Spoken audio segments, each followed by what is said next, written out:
Hi everyone, Ryan here. This is my 2025 Kove 800 Rally. I purchased this brand new from Kove directly in March of 2025. It's now almost June of 26. This video is going to go into why the Kove is 40, 60, 80, 100 pounds lighter weight than the competition. Break it down into 5 simple categories. The reductive approach that Kove took to this bike, they were able to have a bike that's sub 400 pounds. So full of fuel with tank bag, which won't have any tools in it, mirror, skid plate, which is a beefier than stock skid plates, heavy duty tubes, beefier tires, hand guards, and some other small protective bits. This is right about 395, 400 pounds. So I have a lighter weight exhaust system, which drops it sub 400 pounds, which is very easy to do. I know Big Rock Moto and some other affiliates, ambassadors, influencers weight them over 400 pounds, and that makes sense, but you're able to drop that weight for less than $500, under 400 pounds. This video is going to show you how or why it's possible to do that. And if you were to look at other previous builds of Teneres and 890s, you will see similar weight savings. This bike just comes with it from the factory. No wasting time or money to get a bike that is higher performance, lighter weight, more agile, skinnier, not top heavy. Let's get into the 5 reasons why. Reason number 1, and the most obvious, there is a single front rotor on the 800 Rally, on the 800X, which is the standard version of S2. This will save anywhere from 5, 10, 15 pounds by having a single large rotor and a 2-piston caliper. This is what you'll see on the 450 Rally and other dirt bike style bikes. As far as I'm aware, no other bike in this class has the machine clamps unless you get the 890 Rally, which is a $25,000 bike. This has machine triple clamps, machine lugs. So machined upper clamps and machined bar mounts. It's a simple bar mount system. But when asked to guess, this is lighter weight and beefier and stronger than the cast system you'll see on other bikes. These are 49 millimeter Yuan forks, not 43, not 45, not 47, 49, which is what you'd see on a Honda CRF dirt bike, their 450 Rally bike. Larger diameter tubes are stiffer, possibly lighter weight, less flex, and they can really handle the abuse. So, single rotor, machine lugs. Yes, the gold bolts are titanium. That's my addition. It's for bling, it's not really for weight savings. Number 1 was the front end. Number 2 is the wheels. These are more narrow rims. These are not tubeless wheels. This is what you would see on their 450 Rally bike, as well as a standard dirt bike or dual sport. Spoked wheel, I think it's a 1.5 in the front, 1.5 rim, 2.5 in the rear. So you have more tire options. I'm running a dirt bike fatty front and a 120 moto rear tire. I've also run 30 and 140s. So you're able to run beefier tires with more sidewall. These wheels are lightweight. It has a cush drive system here, your standard dirt bike style adjusters for the chain tension, and your axle and your rear brake is a single piston. So this would be the back end of what would be on a 450 or a 500 from KTM Honda. So they're using similar parts that are out there in the parts bin that are lighter weight, less complex, less to fail. I weighed the rear wheel next to my Beta 300 rear wheel with the sprocket, carrier, all that stuff. And it was actually a similar weight. So they are lightweight set of wheels. Number 2 is the wheels. Let's go to number 3. Number 3 is the electronics package, the control system. As you can see, very simple switchgear. This is the kill switch. You can see on a typical dirt bike, dual sport. This is using a cable system. This is not ride-by-wire. Very simple bolts. These are compatible with other brands and other bikes. Lightweight pieces, I think those are aluminum. Lightweight, easy to fix. I have a single mirror here. This is your adjuster for the screens. Doesn't need to be more complicated than that.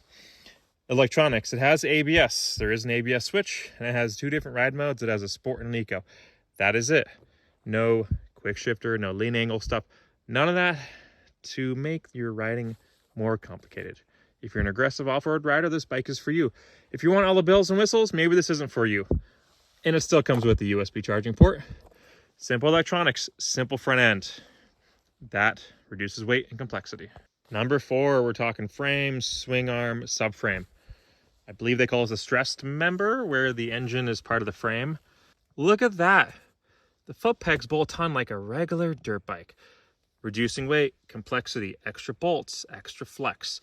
You go look at an 890, a 790, a Tenere, there's a million extra bolts and pieces, and really, why are they there?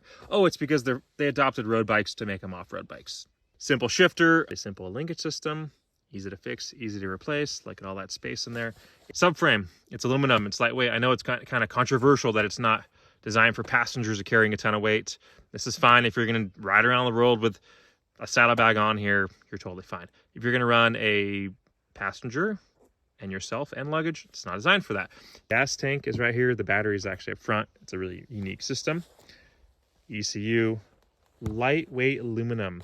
They shaved several pounds, I'm sure, maybe 10 pounds on the rear end alone. Really simple tail. I do have a tail tidy and realized I didn't put a license plate on today. Great. I'm a dumbass. Piggyback reservoir shock with high and low speed and rebound adjuster. Chain guide system, cush drive, simple axle blocks. This is like what you would see on the 450 Rally or a dirt bike. Simplicity, reduced weight, less to fail. Brake lever is pretty traditional with the spring and the master cylinder. Foot pegs are simple. You can see there's a lot of just simplicity in this bike, and one has to assume that is why it is so lightweight. Let's get into number 5, the exhaust. Number 5, the exhaust. Looks like a KTM or a CF Moto, the way the headers come down. It's beautiful, it's a twin cylinder. Headers drop down above the skid plate into the mid pipe, which goes to there, to the muffler, straight and direct. There's a bung there for air and fuel. In the US, we don't have one on the rear. I have aftermarket headers. These are titanium with a stainless steel mid pipe and muffler. If you notice, there's no massive cat sitting at the bottom of your bike. You're not carrying a handbag of a catalytic converter. You're carrying a little tiny freaking soda can, essentially. This aftermarket system, which is a combination of parts ordered from China and the Dominator muffler from Europe, saved about 10 pounds on the bike. That's how I was able to reach 395, 400 pounds riding weight with all the added pieces. Well, you don't have the big bulky thing down there, and you couldn't actually because you have linkage. It's a long-going debate with KTM owners, but typically linkage bikes are preferred, and this bike has linkage. I will shoot for a 6, which is miscellaneous things that I really like. Number 6, we're going into the other accessory items, the other kind of weight savings and cool parts. Dirt bike style fork guards. These are actually KTM model ones that I've put on here since OEM. Front fender might be the same as well. Rear brake actually has grip and traction. Look at that oversized little tip. Foot pegs, these are aftermarket. A little bit farther back, same height. OEM pegs were grippy. They were just a little too far forward. Tail tidy. Yes, I forgot my license plate. I'm an idiot, but that is me. Kickstand. This thing is lightweight and simple. There's a spring right there, like my Beta. Very strong, very burly, very simple. That's what I love. Typical dirt bike style sprockets. Your standard guards here, OEM crash guards.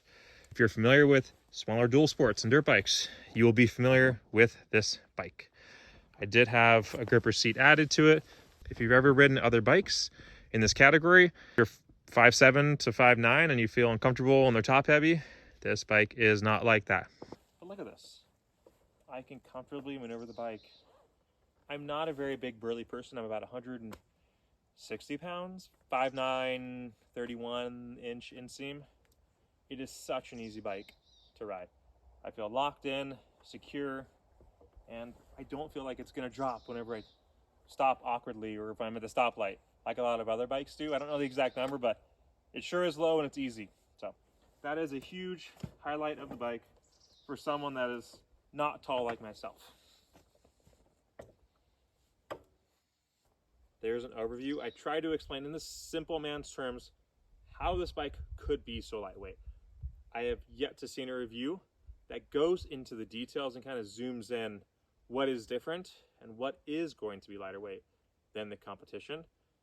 You can make the calculations yourself. You can believe me, not believe me. The numbers are there. The bike is proving itself.